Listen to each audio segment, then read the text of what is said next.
The Ifeanyi Davido son's autopsy results is out. Please subscribe if you have not. According to a source close to the heartbreaking incident, the nanny was with the Ifeanyi and the chef came to join them. The nanny was said to have a movie slight away to receive a call. When she returned, she couldn't find Ifeanyi and assumed he was with the chef, but the chef said he had left Ifeanyi with her.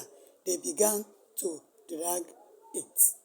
They began to fantastically look for Ifeanyi all over the house for close to 20 minutes until a security guard spotted him in the pool. Wow. According to the autopsy confirmation, Ifeanyi was killed by drowning in swimming pool. Chioma and Davido were said to have returned from the trip to this devastated news.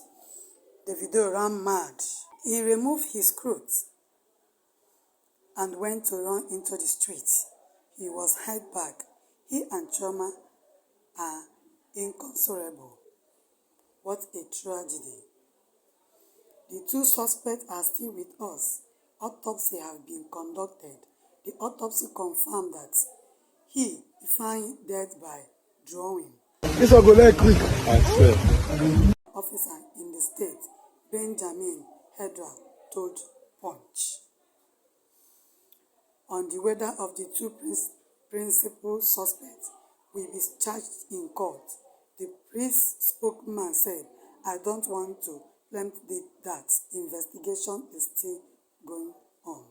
Ifeanyi, who turned 3 on October 20th, drowned in the swimming pool in the Singer, Banana Island home on Monday, 31st.